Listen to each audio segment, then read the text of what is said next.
Sir ये Nobel prize क्या होते हैं? मैंने अखबार में पढ़ा था और एक क्यों दिए जाते हैं? अच्छा, वेरी गुड क्वेश्चन बेटा। जो नोबेल प्राइज होते हैं वो स्वीडन गवर्नमेंट देती है। वहाँ के खोजकर्ता थे जिनका नाम अल्फ्रेड नोबेल था। ये उनका आइडिया था कि क्यों ना मानव हित के लिए अच्छे अच्छे फील्ड में हर साल नोबेल प्राइज दिए जाए, जिससे कि लोगों को प्रोत्साहन मिले। तो अल्फ्रेड नोबेल ने एक फंड कलेक्ट किया था। उस फंड के ब्याज से जो पैसा आता है उससे ये नोबेल प्राइज दिए जाते हैं और ये मानव कल्याण के लिए दिए जाते हैं। उन्होंने डायनामाइट का आविष्कार किया था और किया था अच्छे के लिए, लेकिन उसी के विस्फोट से उनके भाई की भी मृत्यु हो गई थी एक खान के अंदर। तो उन्हें लगा कि मेरा आविष्कार मानव कल्याण के लिए नहीं हो पाया है, तो मैं अब ऐसा करता हूँ जो मानव कल्याण में अच्छा काम करेंगे उन्हें नोबेल प्राइज हर साल मिलेगा उसकी रकम से।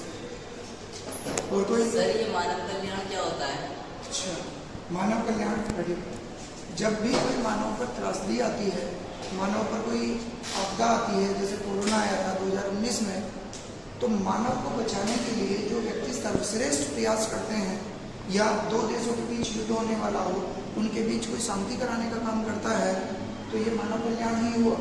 वैक्सीन बनाना भी मानव कल्याण ही हुआ। इस तरह के जो आश्चर्यजनक काम है, अद्भुत काम है, अद्वितीय काम है जो किसी ने किए होते हैं, उनके लिए उन्हें नोबेल प्राइज दिया जाता है। ठीक है सर ये कितने क्षेत्रों में मिलते हैं, उनमें क्या क्या दिया जाता है? ये बेटा टोटल मिला के शुरुआत जब हुई थी तो 1905 में आइडिया आया था कि नोबेल प्राइज दिए जाएंगे और 1901 से ये नोबेल प्राइज दिए जाने लगे थे कि 1901 में किसे मिलेगा। इस नोबेल प्राइज के अंदर एक तो मेडल मिलता है जो मैं यहाँ दिखा देता हूँ आपको। ये एक तो मेडल मिलता है, एक सर्टिफिकेट मिलता है और लगभग 1 करोड़ क्रोनर जो वहाँ की स्वीडन की मुद्रा है उसके हिसाब से पैसे दिए जाते हैं। यूएस डॉलर में ये लगभग अगर हम देखें तो 10 लाख डॉलर के आसपास की बात होती है और अगर इंडिया में देखें तो ये लगभग 8 करोड़ की रकम होती है। अगर दो व्यक्तियों को एक ही क्षेत्र में प्राइज मिलता है तो फिर ये राशि शेयर हो जाती है।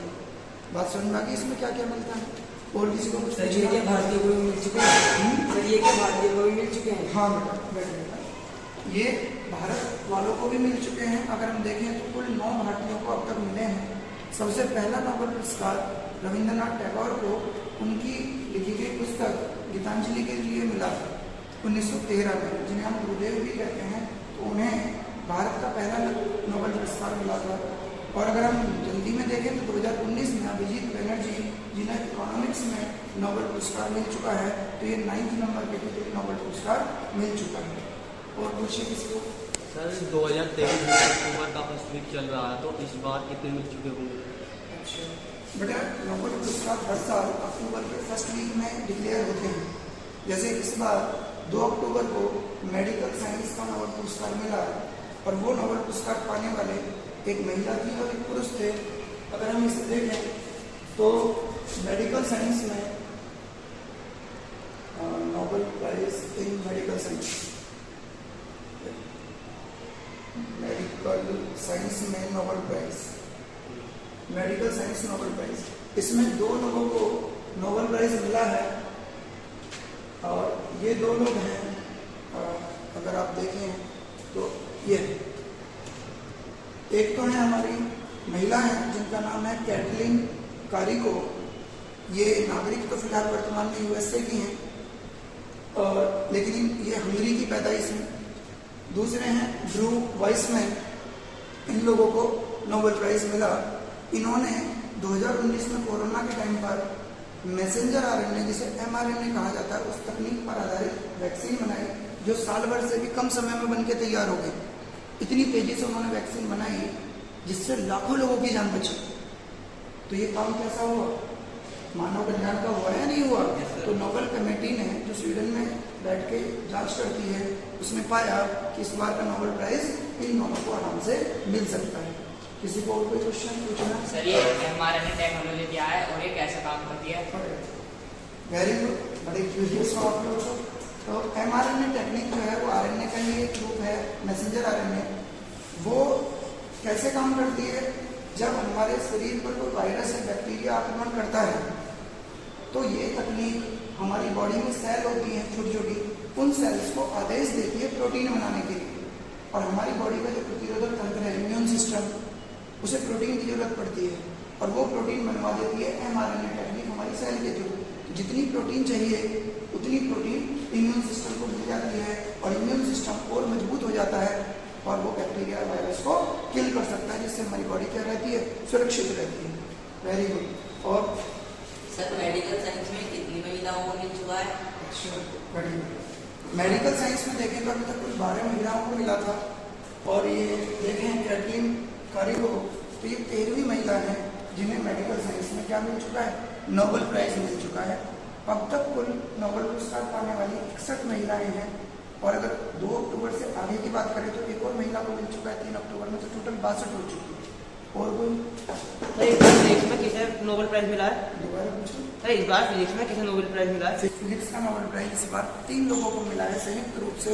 3 अक्टूबर को डिक्लेयर हुआ था और आज कितनी तारीख है, 4 अक्टूबर है। तो आज इसके बारे में बता रहा हूँ मैं आपको। ये नोबेल प्राइज फिजिक्स का इस बार फिजिक्स का नोबेल प्राइज 2023 का वो 3 को मिला है कंबाइनली। फिजिक्स नोबेल प्राइज 2023 ये मिला है बेटा 3 पर्सन्स को और तीनों पर्सन हमारे ये रहे। ये 18-20 घंटे पहले ही डिक्लेयर हुआ है। एक महिला है जिनका नाम है एनी व्हीलियर। ये मूल रूप से स्वीडन की रहने वाली हैं और लुन यूनिवर्सिटी के अंदर ये असिस्टेंट प्रोफेसर हैं। जब डिक्लेयर हुआ ये नोबेल प्राइज तो उस टाइम ये लेक्चर ले रही थी और इनकी खुशी का ठिकाना नहीं रहा। इन्होंने कहा उसके बाद का आधा घंटा इन्हें पढ़ाना बहुत मुश्किल हो गया क्योंकि एक्साइटमेंट होता है ना। क्योंकि फिजिक्स में नोबेल प्राइज बहुत कम महिलाओं को मिला है, अब तक मात्र 5 महिलाओं को मिला है, ये 5th है। इससे पहले मैडम क्यूरी को मिला है, 3 और लेडी हैं, इसका मैं आपको डिटेल में बता दूंगा। दूसरे पर्सन है ये जिनका नाम है फ्रांक क्रॉस, ये जर्मनी के हैं। Max Planck institute of quantum optics के अंदर ये रिसर्च करते हैं। तीसरे पर्सन है हमारे पियरे अगोस्टोनी, ये ओहियो स्टेट यूनिवर्सिटी के अंदर रिसर्च करते हैं। तीनों ने इस बार फिजिक्स में नोबेल प्राइज लिया है और इनका सब्जेक्ट था एटोसेकेंड फिजिक्स। क्या था इनका टॉपिक? एटोसेकेंड फिजिक्स। इसके अंदर इलेक्ट्रॉन के बिहेवियर को इतने कम टाइम में मेजर किया जाता है, इतने कम टाइम में, तो टाइम का एक बहुत छोटा सा स्केल डिफाइन हो गया है जिससे हम आगे आने वाले टाइम में बहुत मदद मिलेगी। किसी को और कुछ पूछना है? ये एटोसेकेंड फिजिक्स क्या है? अभी एटोसेकेंड बेटा सेकंड का एक मात्रक है। आप ऐसा समझिए हमारा जो दिल धड़कता है वो 1 सेकंड में धड़कता है। अगर 1 सेकंड को 1000 से 1 सेकंड को अगर आप 1000 से डिवाइड करो, फिर उसे 1000 से डिवाइड करो, फिर उसे 1000 से डिवाइड करो, ऐसा आपको 6 बार करना पड़ेगा। तो 10 की पावर -18 सेकंड पे 1 सेकंड को कितनी बार डिवाइड करना पड़ेगा 1000 से? 6 बार। तो 10 की पावर -18 सेकंड का टाइम आएगा। इस सेकंड को एटो सेकंड कहा जाता है। इतने कम समय में इलेक्ट्रॉन का व्यवहार समझना बहुत ही ट्रिकी काम है। इससे हमें आगे बहुत हेल्प मिलने वाली है। ठीक है, इसमें क्या होता है एटो सेकंड फिजिक्स के अंदर कि ये इन्होंने देखा था एनी ने 1980 के आसपास कि जो अक्रिय गैसें होती है, नोबल गैसेस होती हैं, उनमें से जो आर्गन गैस है, कौन सी गैस? Argon gas. जब किसी नोबल गैस पर इन्होंने तो आर्गन ली थी, helium, neon, krypton, xenon, argon, radon, ये सब हमारी क्या है? नोबल गैसेस हैं। इन्होंने आर्गन गैस को आयनाइज किया, उसके ऊपर इंफ्रारेड लेजर डाला तो देखा कि उसके अंदर से क्या निकलती है? विजिबल लाइट निकलती है। इंफ्रारेड से ज़्यादा फ्रीक्वेंसी की लाइट निकलती है। बात समझ में? इसे हार्मोनिक पल्स जनरेटर मेथड कहा जाता है। होता क्या है इसमें कि जब इंफ्रारेड लाइट इलेक्ट्रोमैग्नेटिक वेव होती है, वो किसी इलेक्ट्रॉन पे टकराती है तो इलेक्ट्रॉन उसके इलेक्ट्रिक फील्ड से इंटरेक्ट करता है और अपनी जगह को छोड़ देता है। इतनी देर में इलेक्ट्रिक फील्ड अपनी डायरेक्शन चेंज कर लेती है, इलेक्ट्रॉन फिर से वापस आता है। मतलब इलेक्ट्रॉन को एनर्जी देकर हटा दिया जाता है और वापस ले आते हैं। तो वापस आते टाइम उसके पास उतनी एनर्जी होनी चाहिए जिस रूम में थी, एनर्जी देके वापस वहीं, तो उसकी जो एक्स्ट्रा एनर्जी वो विजिबल लाइट की फॉर्म में बाहर निकल जाती है। और ऐसा 10 की पावर -18 सेकेंड में कर लिया जाता है। इससे मैटर को स्टडी करने में आसानी होगी। और कोई किसी का कोई और क्वेश्चन? सर ये कैसे मानव हित में काम करेगी? मानव हित में कैसे काम करेगी? देखिए बेटा, क्योंकि एटो सेकंड बहुत ही छोटा टाइम है, बेहद छोटा टाइम है, 10⁻⁸ सेकंड, बहुत ही छोटा टाइम है। इतनी देर में रेडिएशन को निकाल दिया जाता है। इससे ना जो सुपर कंप्यूटर हैं उनकी स्पीड और तेजी से होगी, और जो बायोलॉजिकल सैंपल होते हैं, ब्लड के सैंपल होते हैं, अंदर फ्लूइड्स के सैंपल होते हैं, उन सैंपल्स को एनालाइज करने में भी हमारी मदद मिलेगी। तो आज तारीख है 4 अक्टूबर तक स्थिति ये है कि मेडिकल साइंस का नोबेल प्राइज आ गया और फिजिक्स का नोबेल प्राइज डिक्लेयर हो चुका है। आज डिक्लेयर होना है केमिस्ट्री का। किसका? केमिस्ट्री का। तो कितने फील्ड हो गए? 3 फील्ड हो गए। कल डिक्लेयर होगा, बताओ किसका? कल आज डिक्लेयर हो रहा है केमिस्ट्री का।